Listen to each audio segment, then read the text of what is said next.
Welcome, everyone. All right. Good evening. Hi. Hi, Odie. Hi. Hello, everybody. Nicole, Leonard, Bill. Hi there. Hi, Bill. Welcome, everyone. All right. Good evening.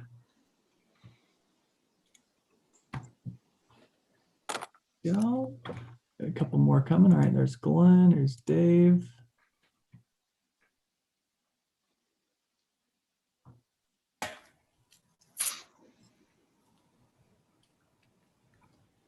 How you doing, Bill? I'm doing all right. Judy and I just got back from Maui yesterday. Oh, boy.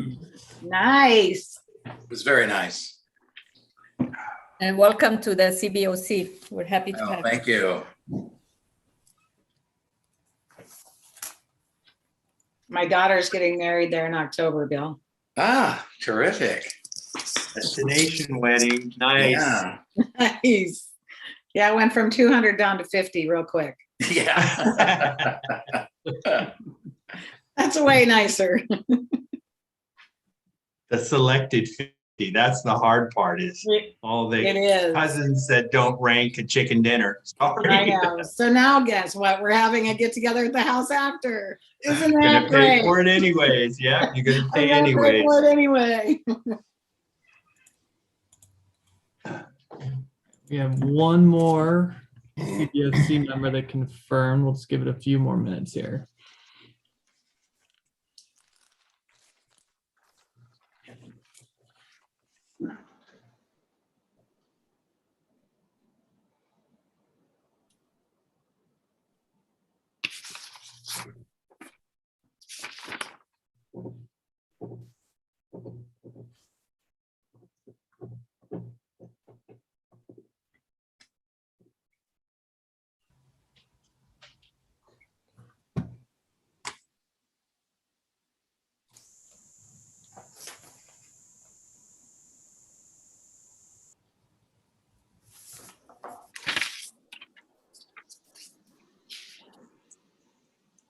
And we're still missing Glenn, right? She's joining right now. Oh, okay, good. She's joining us.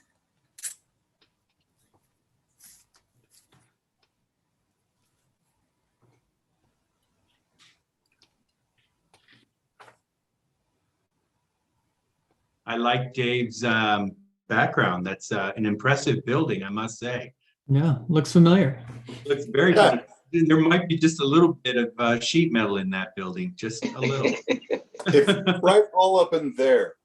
I was just going to say, if that is not a feather in the hat. Yeah. Yeah, we went at the ribbon cutting. I got a couple of pictures specifically for Zoom. Nice. Something to be proud of. Absolutely. Awesome. So I have Alba joining here. And with that, we have everyone that we need. So we have our quorum and we're set to go. All right, then we will call the meeting to order. And I didn't put my watch on me, so Stephen, I'm assuming you'll catch that time for us. And do you have the flag backdrop for the Pledge of Allegiance? Ew. Awesome.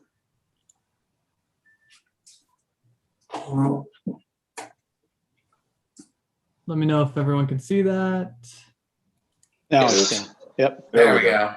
All right, I'll begin. I pledge allegiance Allegiance to the flag, Flag. Flag, United States of States of America, America, to the and to the republic republic for which it stands, one nation, nation, under God, under God, indivisible, indivisible, with liberty with liberty and justice for all.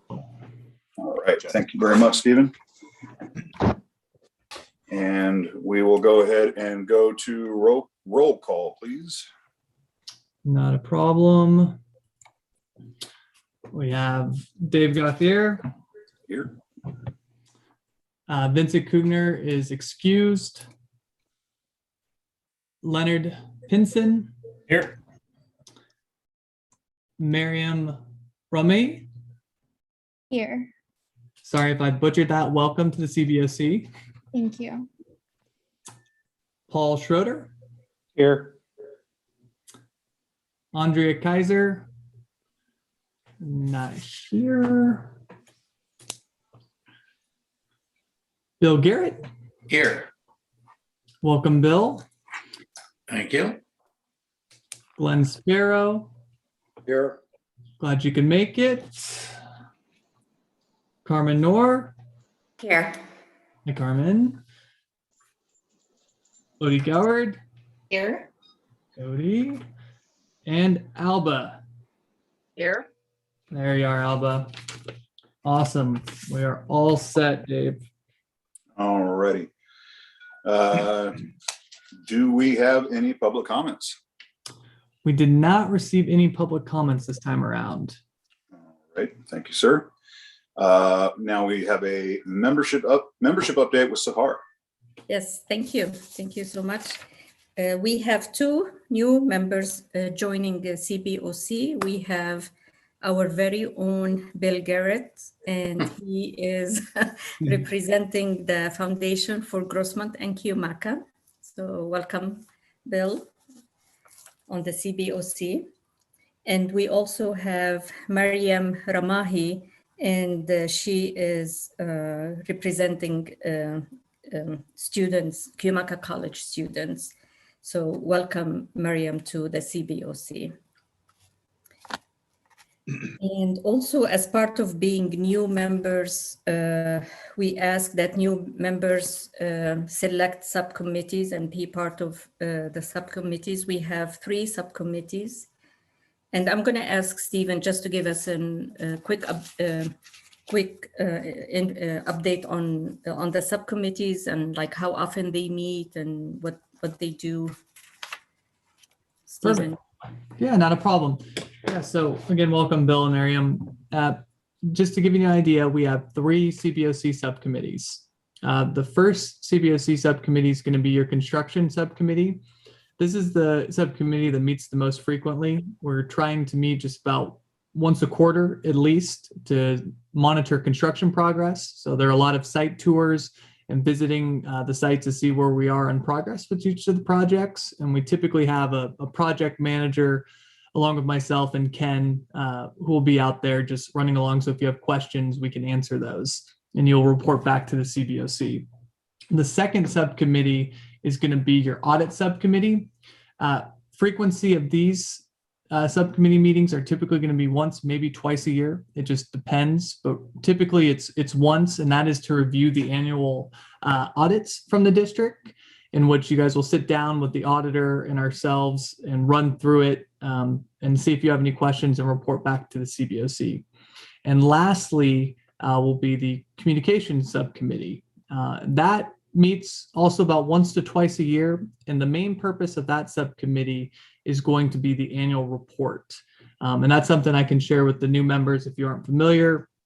But that is the year in sum for the bond program, where we're at, not only with the projects financially, and then if there's any other related issues to the CBOC, we incorporate those. So that's usually one big meeting.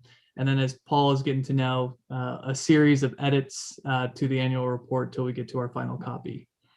Are there any questions, Bill or Miriam, on those subcommittees? Hey, Stephen. Well, one thing we'll mention is that everyone is welcome to all of the subcommittee meetings. And so we typically, if you want to go on the construction tours but want to be on, say, auditor communications, you can still do that. So it's not limited in that way. Yes. Yeah, and that was my understanding. And so I had thought that since I think there were fewer people on the communications committee, I'd be glad to go on that subcommittee, with the understanding I would probably attend a number of the construction meetings as well. Okay, that sounds good. That's Great. perfect, Bill, because we do need a whole 1 or 2 openings right there. So Miriam, are any of those of interest to you? I'd be happy to take care of the audit subcommittee. Okay. Great. And just to reiterate what Jim said, Zahar, you are welcome to all of the other subcommittees. So you don't just have to participate with that one. Okay, that's great. Then I'll take care of the audit and communications if there's a spot open as well. Okay, so it's one or the other. So how about I assign you to communications? Okay. All right. Thank you, Miriam. Yeah. And I probably should have done introductions before we started the agenda, since we have 2 new members. So I apologize for that. So let's do introduction, and we'll start with Dave. Dave, you wanna? Sure. I think I've gone through 2 terms. I think I'm on my 3rd here. And my name is Dave Gauthier, and born and raised and lived in the East County, and sit in the Building and Construction Trades Council seat. And I am the manager of Sheet Metal Workers Local 206 here in San Diego. That's me. Great. Thank you, Dave. Leonard? Leonard Pinson, actually worked for the county of San Diego, resident of East County out here just on the edge of Hamul, about, I don't know, 3 blocks away from Cuyamaca, it seems like. So been on here for 1 term, although I don't know if COVID counts as a term. So it's having a good time, and been in construction for pretty much my whole life. So enjoying this, except for the flex alert right now. I don't know if I can handle 80 degrees in the house anymore. I think I'm going to cave in and turn on the air conditioner. It's just way too hot. But welcome to the committee. Thank you, Leonard. Odie? You're on mute, Odie. Sorry, just keep talking. Now we have to do a shot every time someone's on mute and they talk. We all have to. Oh, yikes. Not like this. Yikes. Okay, this is going to be a good meeting soon. Hi, I'm Odie Goward with California Bank and Trust, and been in banking 30 years, been a commercial and construction lender for most of my career. Live out in East County in Crest, which is beautiful and warm also. And been in East County for many years. Really happy to be on the committee, and I haven't made a term yet, so we'll see. Thank you, Odie. Glenn? This Glenn. There are 2 Glens. Glenn Sparrow. Yes, sorry. I'm Professor Emeritus San Diego State. I think this is my third term on this particular committee. I represent San Diego County Taxpayers Association. Great, thank you, Glenn. And Carmen? Hi, good evening. Carmen Noor. I'm Executive Director with Biocom Institute. Recently joined in supporting Grossmont College with their CTE and workforce development programs. Great, thank you, Carmen. Elba? Hi there. So, Hi, Elba. retired employee of Grossmont College, 46 plus years, and I'm just happy to be here in my first term. Great, thank you, Elba. Lynn? No. Good evening, everyone. I'm Lynn Nault. I'm the chancellor for the district. I am in my I'm in my 2nd year, and it's just about all been COVID, Leonard. So I don't feel like that counts, but glad to be here. And we are planning to return our employees and our students back to campus this fall. So very excited to start to showcase and use these beautiful new buildings and learning laboratories that we've built. So thank you all for being here. Great, thank you, Lynn. Paul? Yeah, good evening. My name is Paul Schroeder. I'm an architect with Deloitte, a principal in the firm. We do architecture and interior design. This is our 60th year actually as a firm in San Diego, so we've been around for a long time. I've been on the committee now. It's just starting my 2nd term, so looking forward to getting to know some of the new folks, and it's been a lot of fun the last couple of years, and I hope to see everybody face to face here pretty soon. Yeah. Too. Yeah, thank you, Paul. You bet. Thank you. Ken? I'm Ken Emmons. I am the Senior Director of District-Wide Planning and Development and Electronic Maintenance. Been at probably the district in some way, shape, or form for about 17 years. And not to be biased, but the construction subcommittees are the funnest. Oh, just And Jim Bray. I'm Jim Bray. I'm the GAFCON program manager for the bond program. Thank you, Jim. And Stephen. Everyone knows Stephen. Hope so at this point, but yes, hi everyone. I'm the communications liaison for GAFCON to the district, and if you need anything, you run communications through me. Great. Thank you, Stephen. And we have Marty also from GAFCON. Hi, good evening. Marty Glaske, Senior Vice President, Client Development with GAFCON. I've been with GAFCON 17 years, and I've, like Ken, been on the Grossmont-Cuyamaca Community College District program for 17 years. 35-year East County resident, live in Rancho San Diego, almost within walking distance of Cuyamaca. And every member of my immediate family has attended a class at Grossmont and/or Cuyamaca. Happy to be here. Thank you, Marty. And I'm Sahar Abu Shaban, the Interim Vice Chancellor for Business Services for the Grossmont-Cuyamaca Community College District. Thank you, everyone, for being here. And Bill and Mariam, thank you for joining the CBOC. Bill, would you like to say anything or introduce or say? Sure. I have just completed 16 years on the Board of Trustees for Grossmont-Cuyamaca, and I decided that it really wasn't fair to myself to just jump away from the district. I really think extraordinarily high things of it, and so when the foundation asked me if I would join that group, I was glad to do it, and then also was asked, obviously, to go on the CBOC, which is something that I've always found to be extraordinarily important to the district. As all of you, of course, know, the state law requires all the bonds to have CBOCs, and so I know how important it is. In fact, prior to the time that I went on the board, I was the city manager for the city of El Cajon for 8 years, and during that time I was president of the foundation for Cuyamaca, because there were 2 of them at the time, and I was on the very first CBOC. So this is sort of like, for me, coming back home. Thank you, Bill. Thank you. Good to have you on the CBOC. And Mariam, did you want to say a few words? Yeah, hi everyone. My name is Miriam. I'm the incoming student government president over at Cuyamaca, and this is my first meeting, and I'm really excited to work with all of you. Great. Thank you, Mariam, and thank you. And good to have you too on the CBOC.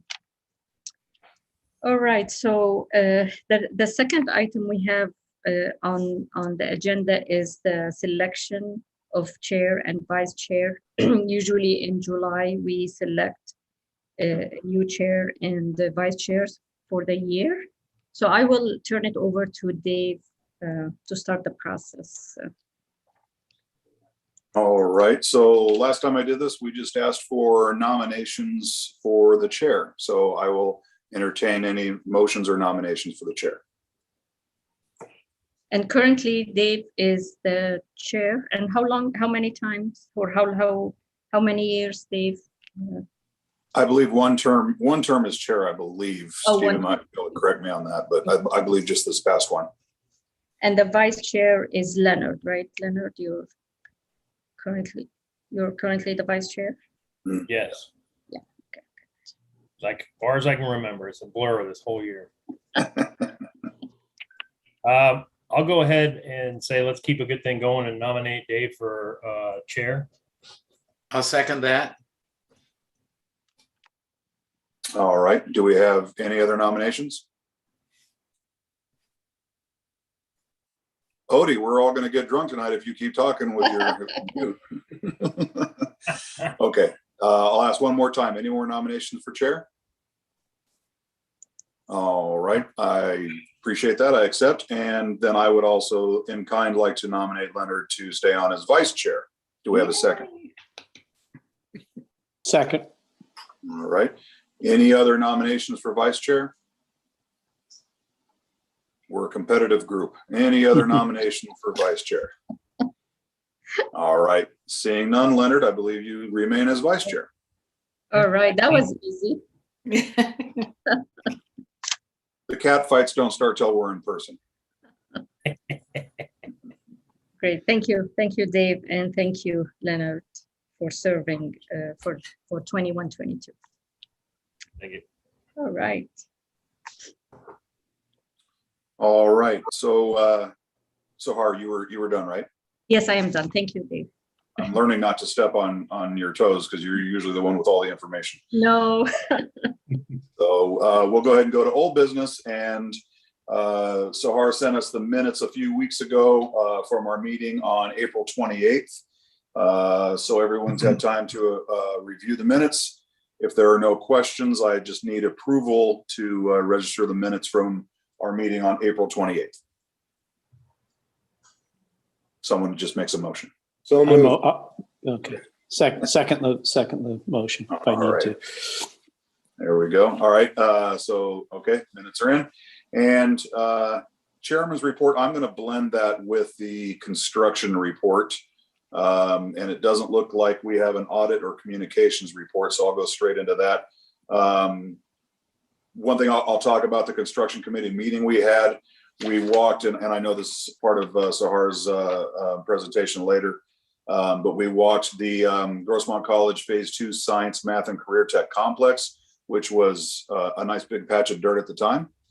But we were walked around by Jim Davies with GAFCON, Jim Bray, Stephen, and Ken, and the superintendent from the general contractor kind of gave us the overall view and vision of the math and science complex building there. Also went ahead and walked through the liberal arts and business tech complex, buildings 51 and 55, and kind of got a walkthrough on the rehab of those buildings. And some of the site utilities were discussed. So that was the construction committee meeting that we had on campus. And I probably should save this for new business, but since we're on the topic of construction, Glenn White was our former construction committee chair, and he has turned out and had done a lot of time with the CBOC, so very much appreciated. But we need a new construction committee chair, and I believe that Leonard Pinson has all the qualifications with a lifetime in construction. You're going to regret saying that.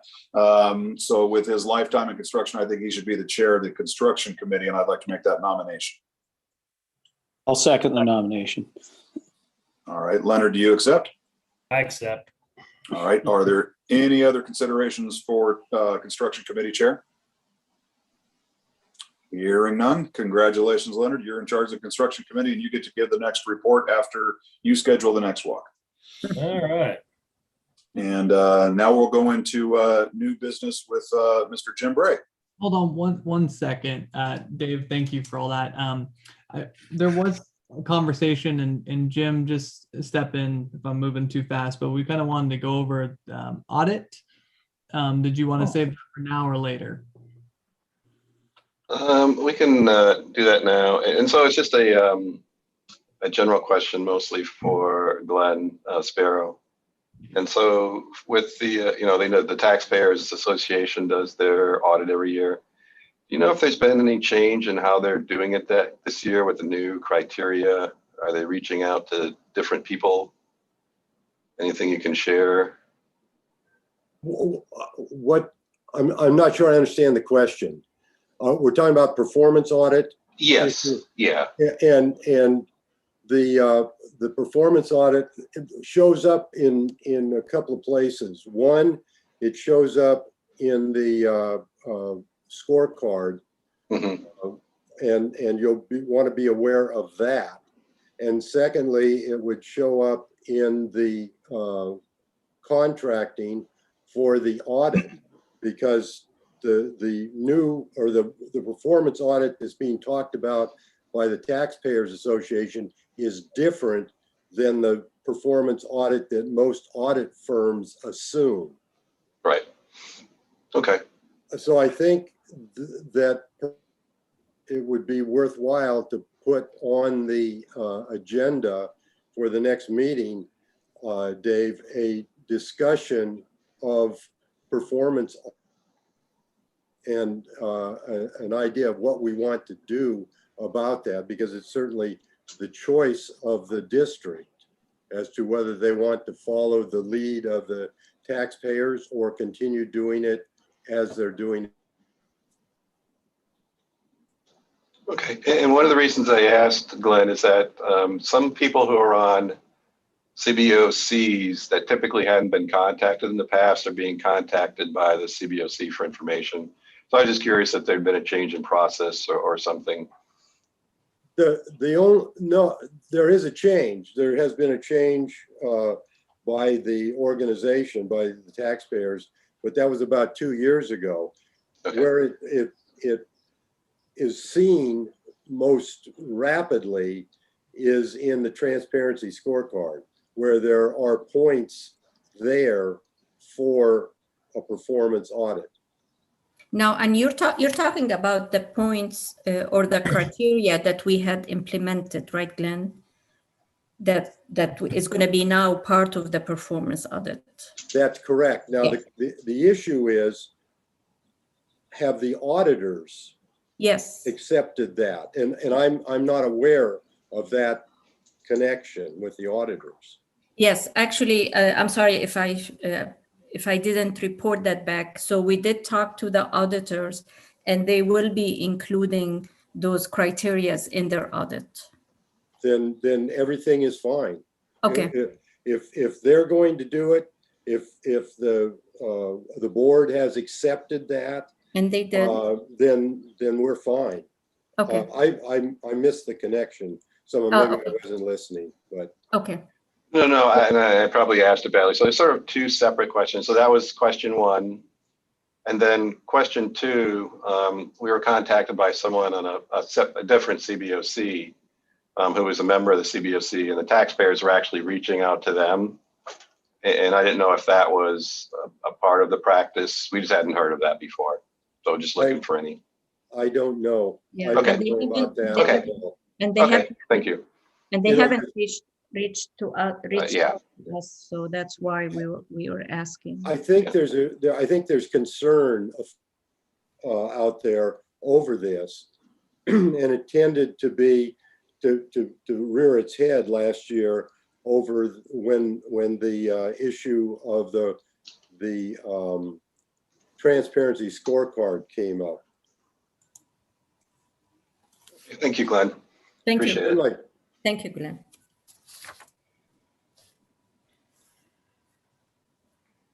And thank you, Stephen. Yeah, thanks, Stephen. I didn't mean to gloss over that. So now we'll go into new business with Jim.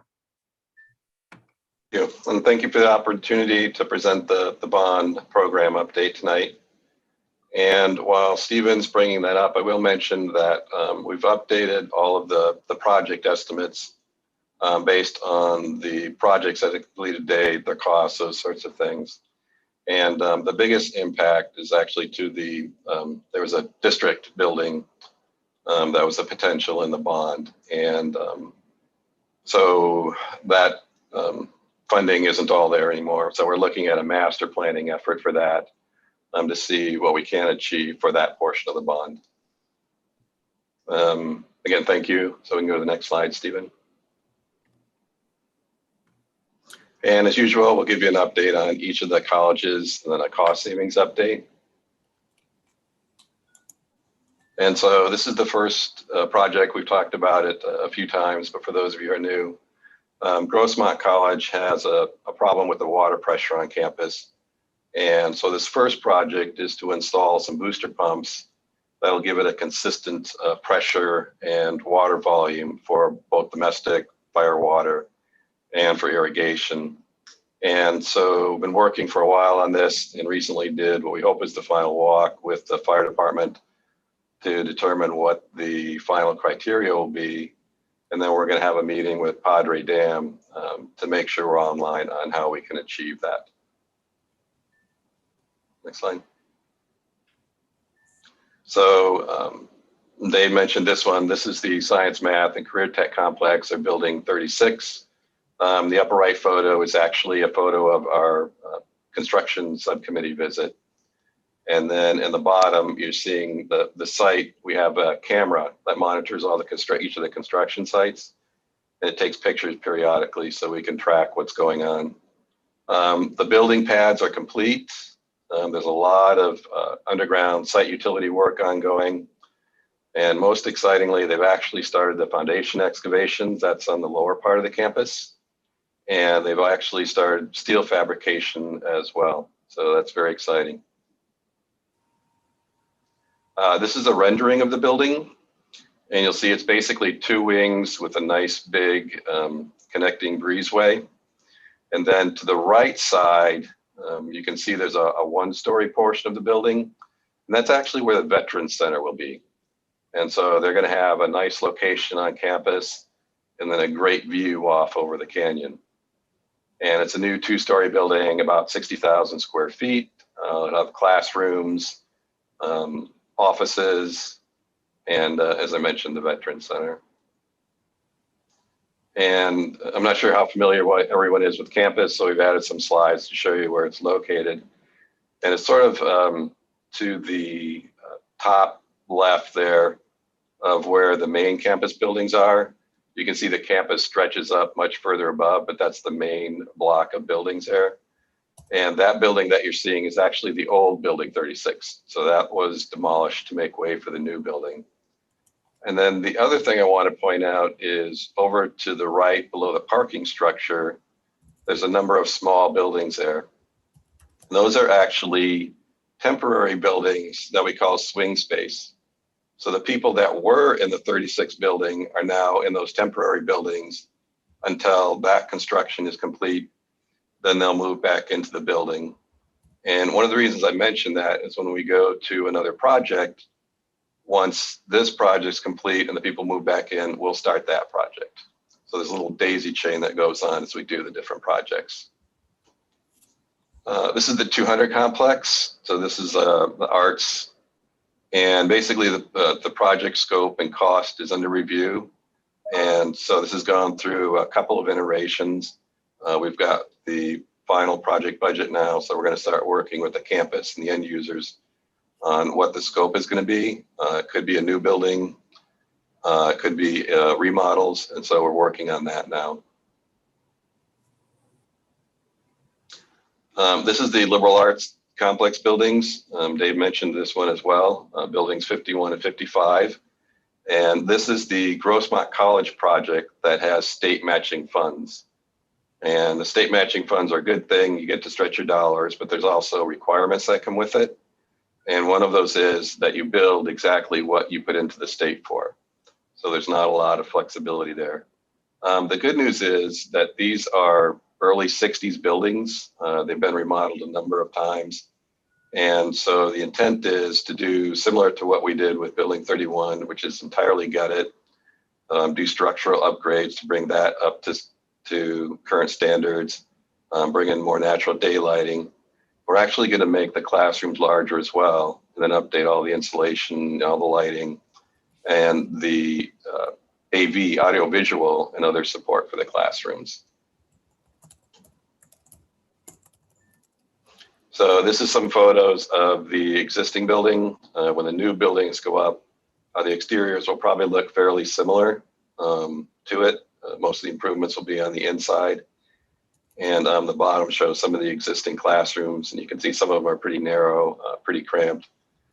We are keeping the tiered classroom on the left, but again, that'll be updated as well.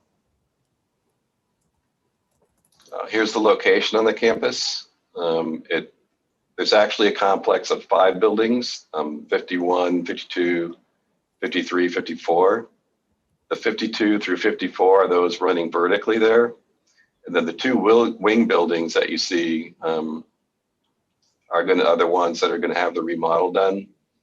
And again, the intent is to start this construction once 36 is complete. So they'll then move into the swing space that I mentioned earlier after the 36 people move out. And then for 52 through 54, we have a small project to do some utility work and also some cosmetic upgrades. And then as part of the master plan, that building is on the master plan to be replaced. Moving over to Cuyamaca College, we have the Ornamental Horticulture Complex and Building M renovation. And that remodeled some existing facilities, basically building M, which is the old existing building. So that was completely remodeled, again, brought up to date. There's a new sales building, offices, new storage building, and several other facilities on the site. And what you see in these two photos is the new greenhouse. And two different views of it. It's an awesome greenhouse. And as far as the status goes, the OH&M, the faculty are actually occupying the buildings. The contractor's working on his final punch list items.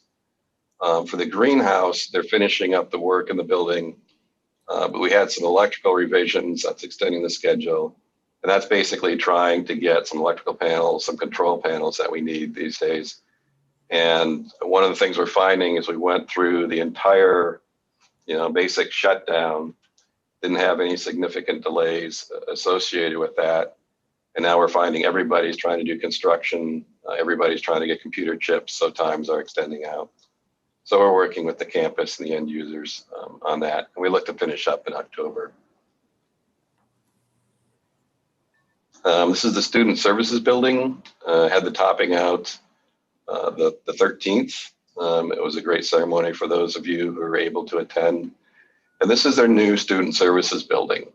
They've needed it for a number of years, and it's under construction. It also does some improvements, as it notes, to drop-off lane and ADA compliant pathways. The steel erection nearing completion, it's basically complete. They've got the site utilities really going, and we're looking at finishing up in June of 22. Slide. And so again, this shows the location on campus. It's on a portion of what used to be called the Grand Lawn, if you know Cuyamaca College. If you visit, you can stand on the balcony of the I building, look down into the site and see everything that's doing. It's a great overview.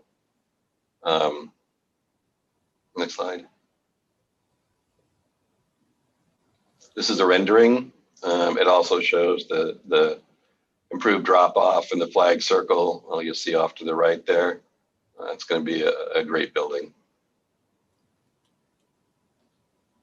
This is another project, track and field improvements. The portion that this improvement is a new digital scoreboard. And this contractor signed the contract, returned it. So we're taking it through the process. He's actually, even though shouldn't have done it yet, he's actually provided submittals on the scoreboard and other things. So he's really anxious to get it ordered and get started, given what we're going through with getting materials and other items now. And so we hope to start either next few days or next month. This is the instructional F building, and there's an existing F building on campus. I'll show you that in a minute. But this is the Cuyamaca project that has state matching funds. And so the entire existing F building will be torn down, and a new building will be put in a new location to take that building's place. We finished the programming. That's the first phase of design, when you confirm what's going to be in the building, kind of what the adjacencies are, those types of things. Schematic drawings are underway, and we're looking to start construction October of 2022. For those of you who aren't familiar with the campus, this is the existing instructional building F. It's kind of a late 70s building. Again, had a number of remodels, but when the state looked at it as far as its lifespan and whether it should be upgraded or replaced, they decided a replacement was the way to go. And so that's why they're providing partial funding for a new building. And off to the left there, you'll see the location for the existing F building. And it's actually a series of buildings. There's like 7 buildings in it. And you can see they kind of go from large to smaller, and a couple of semicircles out front. And so what we're working with the state on doing is, rather than tearing down that building, putting people in a swing space like we had to do on Grossmont, is to actually relocate where the new building will be. And so that's the site you see in the parking lot there. And so the people will remain in the existing building until a new building is done. That was one of the savings measures we looked at when we were looking at all the costs on the bond. And so we'll avoid that swing space cost. Next slide. And this is the last project, and this will be the renovation of building A. So not all the pieces and parts that's in the existing F building fit into the state funded building or state matching fund building. And so the existing A building is a student services building. When that new building is built, the student services building will be in the center of campus. You know, it'll be a new building. So we're actually going to renovate those buildings to take up what doesn't fit in the new building. And so that's very early stages of design. We're looking at what fits, what doesn't fit. And the intent is to start construction, as you can see, in February, about February of 2023. This is the normal cost savings update, the chiller expansion, some change order negotiation savings, same thing on OH complex, greenhouse, and then the SSB project. Questions?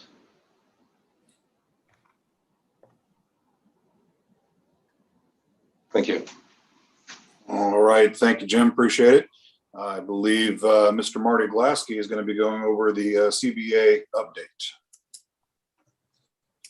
I am Dave, thank you. Good evening, everybody. Once Stephen throws that up on the screen, I will start.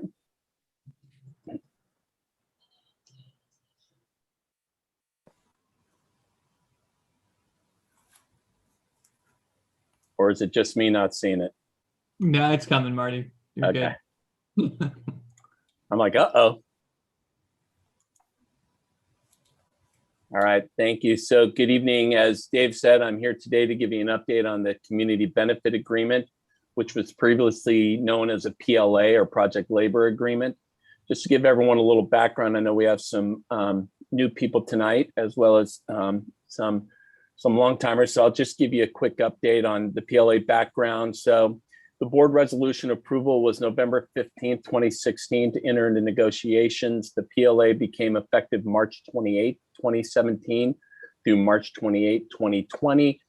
And during that time, we sat down with the CBOC and the current chancellor and talked about an evaluation plan which measured the KPIs of the PLA, which is now the CBA, which I will be talking about tonight. The original PLA contained 3 projects. That was the Grossmont College PVAC, the Grossmont College Building 31, and the Cuyamaca College Ornamental and Horticulture Building. Next slide. So we took a look at the PLA or Project Labor Agreement, and when time came to renew it, we took a look at the options and the benefits of the Community Benefit Agreement. So we proposed changing it to a Community Benefit Agreement, which encompass more of what the PLA is for, is to get the community and the stakeholders involved in it to be a part of it. So the board resolution approval was May 19th, 2020, became effective March 28th, 2020. And again, it was the extension of the existing PLA or Project Labor Agreement. The CBA contains 2 projects, Grossmont College Science, Math, and Career Tech Complex Building 36 and the Cuyamaca College Student Services Building. Next slide. So one of the things we're going to look at tonight is the key performance indicators associated with the PLA, the CBA. The KPIs are divided into 4 key sections. They're local hire. We're going to take a look at the goals in the workforce evaluation, project cost impacts, project schedule impacts, and program cost impacts. So one of the things we started in the very beginning, which was very important to the PLA and the CBA, is outreach efforts. We have continued to do that through the life of the CBA, and we've concentrated really on contractor and community outreach. We've attended events, including job fairs and contractor outreach events. And we have attended a couple online contractor outreach opportunities here in the San Diego region. And really, we're trying to target San Diego County and East County contractors and residents for this outreach. Our partners, the building trades and the carpenters, we've been working with to ensure that the message gets out to their members as well as their partnership with us to get the information out. So we've been working with them with various outreach activities. We have monthly meetings with them to discuss the CBA, and at the time we talk about outreach discussions, local hire and veterans focus, and the CBA language included in the bidding documents. And one thing I think you're going to see is the effect of this outreach as it pertains to the cost of the program to administer. I think the outreach really effectively brought in a good contracting base that understands the CBA, which has effectively made us less oversight on it because they know what they're doing through the outreach and education. Next, Stephen. So KPI 1, local hire. CBA has the following local hire goals.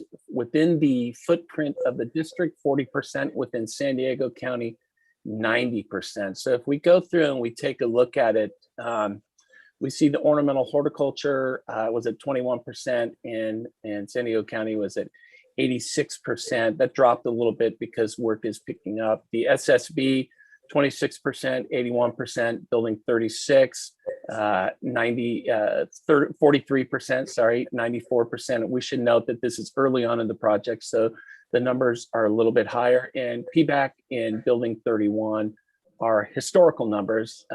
You can see 28% and 80%, 26% and 80%. And you can see that 26% on building 31. A significant portion of the initial work was abatement, and there was no local union for this work, so labor had to be pulled from the greater Los Angeles area. And you can see go back, Stephen, please. And you can see as it compares to non-CBA projects, 26% and 74%. All right, next, Stephen. And this is just a snapshot of the local hire workforce evaluation for building 36. You can see it's been a total of 35 employees, 15 from within the footprint of the district and 18 within San Diego County for total local area workers of 33 for 94.29% of local workers. Next slide.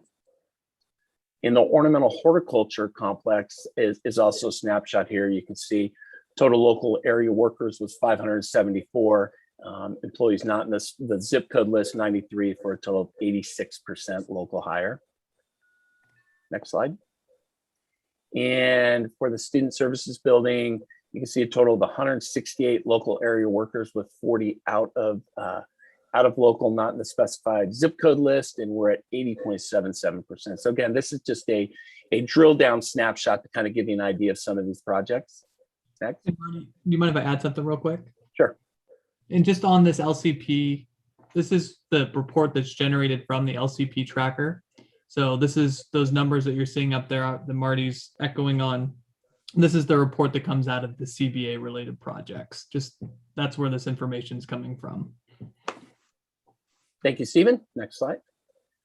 So let's take a look at KPI 2, project cost impact, construction hard costs. So if we look through this, for this slide, we can see nothing's changed. But if we go over it, we can see the variances in the rebid. Building, if you look at the PVAC, cost variances can be attributed to the bid environment. Ornamental horticulture is attributed to scope revisions, and that included the addition of the greenhouse. And the SSB variance can be attributed to the bid environment and scope revisions. And it should be noted all projects receive 5 or more bids. Next slide. So schedule impacts, KPI 3, no change here as well. But if you take a look at it, there were some schedule impacts throughout it. PVAC, again, unforeseen conditions and scope changes. Building 31, unforeseen building footing, scope changes, and unforeseen conditions. Next slide. Program cost impacts, KPI 4. We're taking a look at the cost impacts to administer the CBA as opposed to the non-CBA projects. You can see the LCP cost, and we call it the LCP cost, but it's really the overall cost of administering the program. For the projects under the community benefit agreement, we're at 0.6%. For the non-CBA, we're at 0.9%. So that gives you an idea of the cost impacts when you look at the community benefit agreement versus the non-community benefit agreement projects. Next slide. And then this is an overall of KPI 4 program cost impacts. The big change here is, the 2020-21 has gone up since the last report, but for the CBA administration for this year, we're at 42,452. For the LCP management of the CBA, we're at 20,129.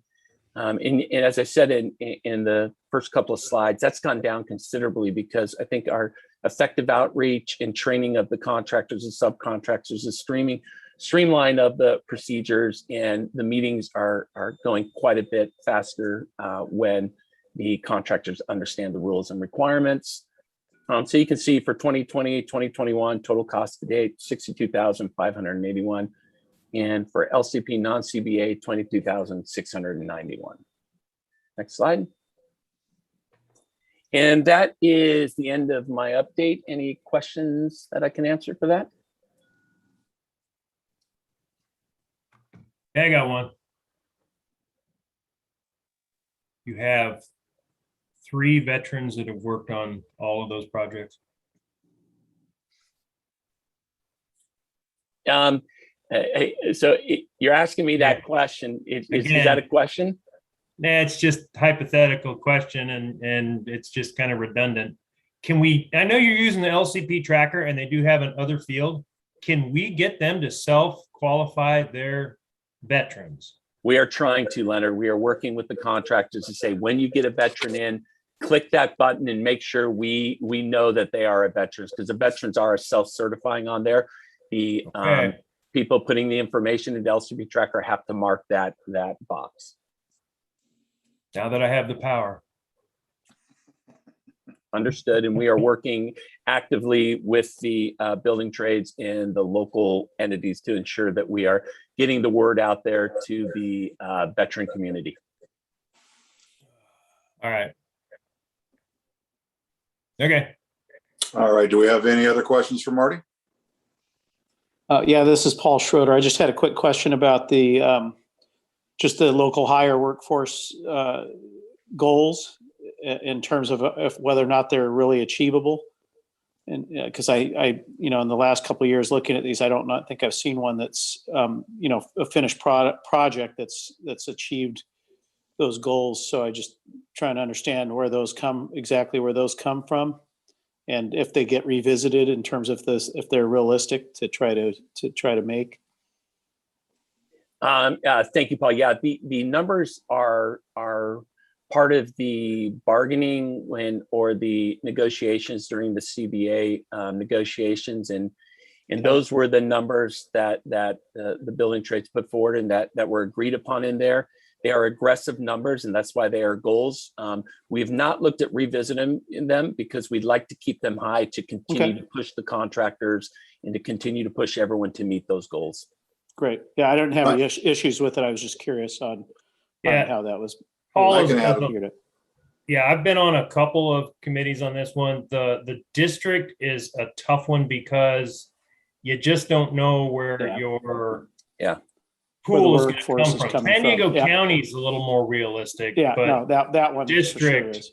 Especially now, we're seeing housing market is going to push a lot of employees further outside Grossmont, Cuyamaca district. Yeah, it's the nature of the beast, and unfortunately, housing is costly, and you're starting out in the trade fields, and you can't really afford that. You can afford Ramona and some other places, but San Diego County is a good one. I mean, I'm surprised they're this high. Yeah, so it's sitting on a few different groups with others. PLA, CBAs, and the PSA with San Diego Unified. These numbers are actually very respectable compared to the rest. And the goals are set up pretty lofty on purpose. We don't really want to easily attain those numbers. We actually want to continue to strive.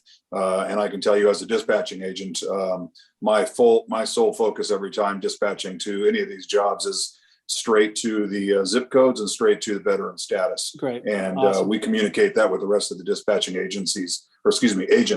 So they are lofty goals, but that's done that way on purpose. We asked for the tough hike, and so that's what we're looking at.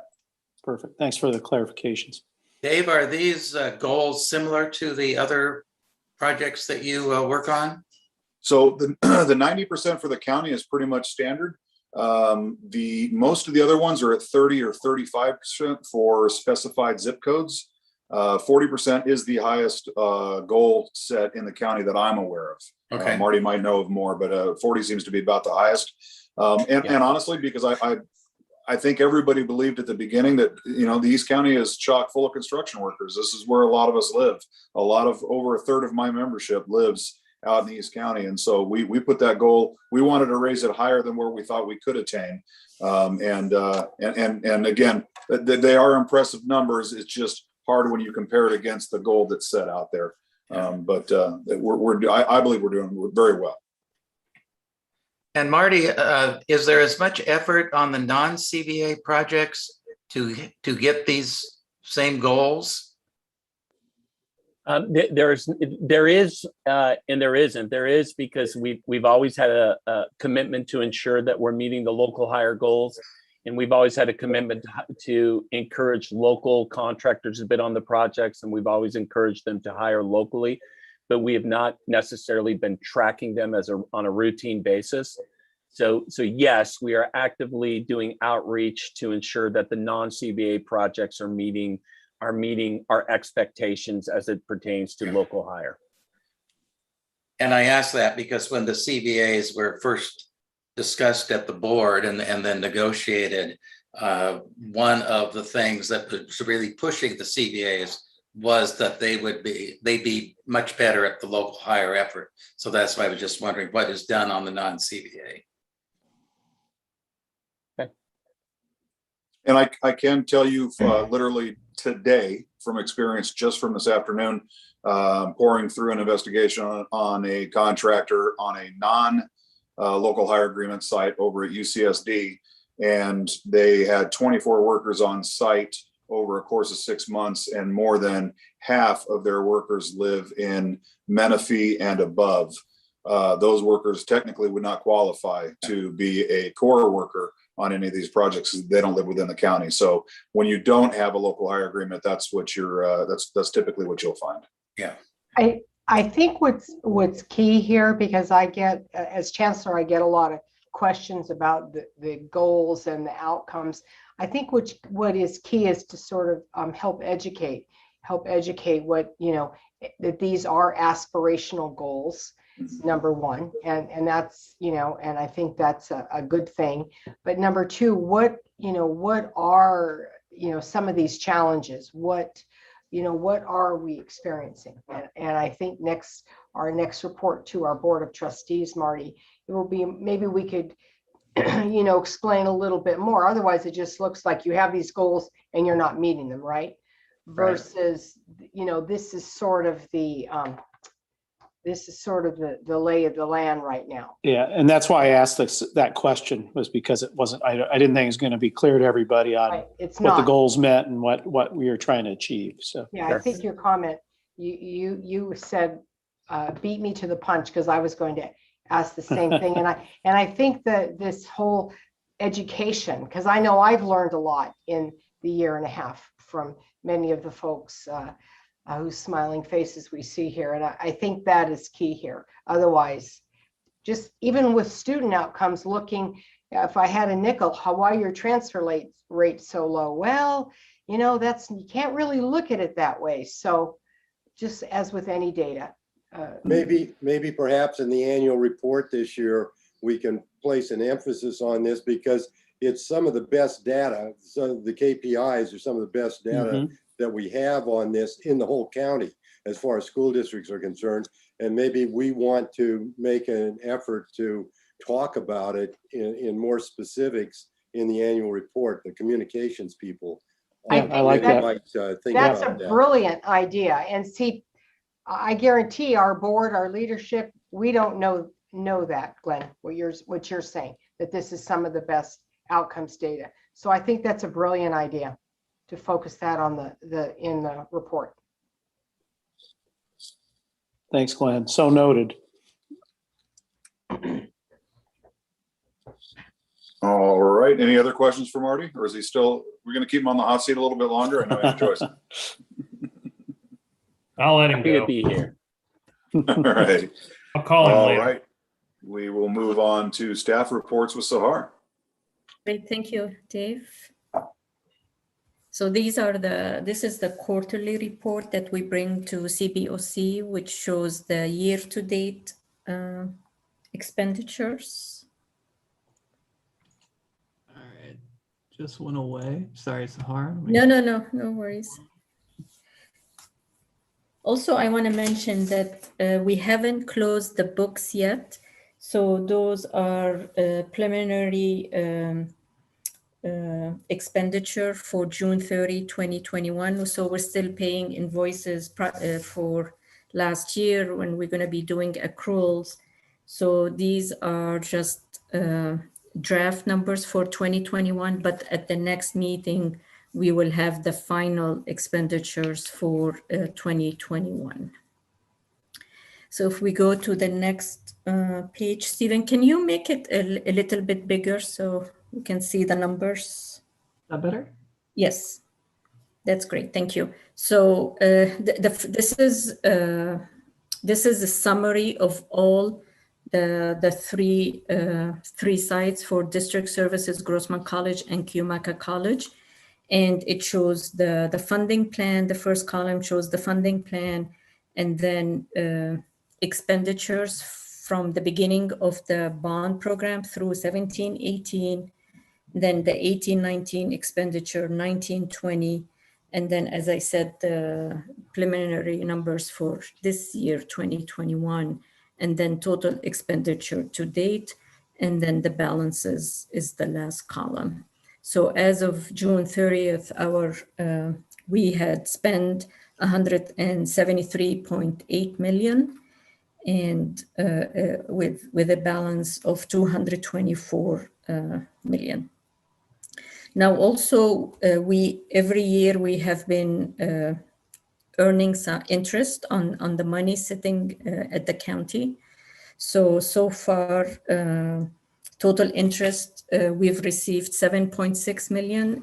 Again, 2021 is still projection because we haven't received the fourth quarter interest yet.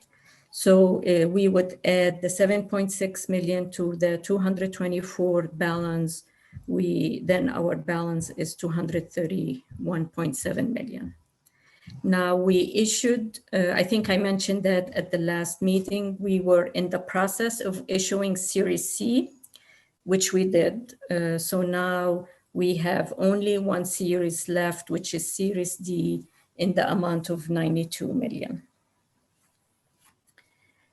So the next, and then we have one page for each of the sites. So District Services, as Jim said, this includes a revised funding plan based on the new cost estimates for the project. So this is, so for District Services, as of now, we have 5.1 million left for District Services. And then the next page, Stephen, is Grossman College. So this is a list of all the projects for Grossman College. And again, it shows the balance, how much, what's left for each of those projects. Right now, what's in construction is building 36.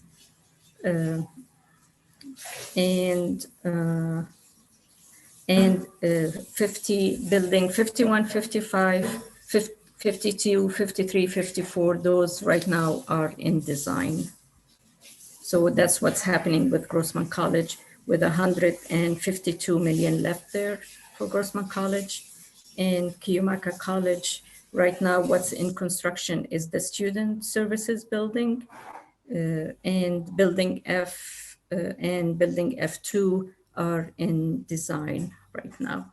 So what's left for balance for Grossman College is 66.3 million. And then the next page is those are the district-wide cost, which includes all the technology, new technology, the technology infrastructure, the program management, and then other program costs like the design and guideline standards. So we have what's left in for the district-wide cost is 19.5 million. So going back to the first page, Stephen, so the first page is a summary of the, sorry, Stephen, the second page, sorry. So this page is a summary of each of the three sites or three sites that we just looked at. Any questions on the year-to-date expenditures report? Great, thank you so much. Thank you. All right, thank you, Sahar. So nothing else on the agenda. Did anybody else have anything? So I would like to welcome. Well, I'm gonna do my best here. Ramahi. Is that close? Yes, correct. Awesome. Well, thanks. Welcome to the CBOC. I'll welcome Bill, but I know he knows this is where all the glory is. So came back to do his victory lap with the best of the best. So welcome back aboard, Bill. You probably don't remember me, but you were president of the board at the Cuyamaca PLA fight night, and you got a chance to calm me down when I was speaking in front of everybody. It was pretty nerve-wracking, so I appreciate your leadership that night. Thank you. So that brings us to the end of the meeting, and so I'll entertain a motion for adjournment. I'll second. All right. Oh, we also have the meeting scheduled right now, could change, for 6 p.m. on October 27th. Location to be determined, might be online, might be in person. We'll see how it goes. But other than that, all right. Motion and second to adjourn. Everybody have a great evening. Great, thank you. Thanks, everyone. Bye-bye. Stephen, good job putting this all together again. Great job. Thank you, Stephen.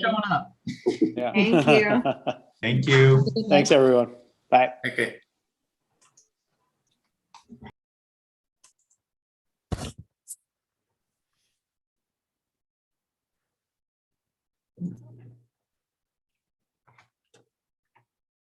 You're muted, Jim. I'll do a shot. So you got the action items and everything? I did. It just looked like there was follow-ups on the agenda. Things talk about KPI's annual report. Dr. Null wanted to kind of talk about at the next board meeting, explain aspirational nature of the goals and challenges of meeting those goals. But yeah, I think I captured everything. Okay, awesome. All right. Thank you very much for everything, Stephen. Appreciate it. Good job as always, Jim. Thank you. All right. You have a good evening.